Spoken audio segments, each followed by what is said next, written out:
So what we ended up building was basically a petri dish, except that it's 2 feet by 4 feet. And the way we set it up is that there are 9 bands, and at the base of each of these bands, we put a normal petri dish thick agar with different amounts of antibiotic.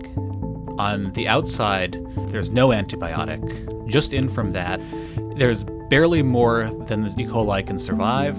Inside of that, there's 10 times as much, 100 times, and then finally the middle band has 1,000 times as much antibiotic. And then across the top of it, pour some thin agar that bacteria can move around in. The background is black because there's ink in it, and the bacteria appear as white. First, you see they spread in the area where there's no antibiotic, up until the point they can no longer survive. Then a mutant appears on the right. It's resistant to the antibiotic, it spreads, until it starts to compete with other mutants around it.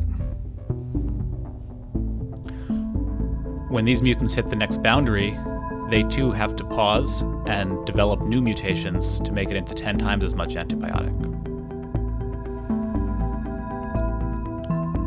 And then you see the different mutants repeat this at 100.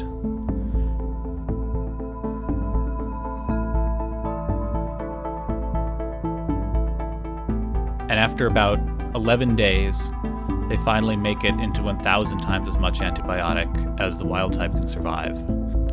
And so we can see by this process of accumulating successive mutations that bacteria, which are normally sensitive to an antibiotic, can evolve resistance to extremely high concentrations in a short period of time.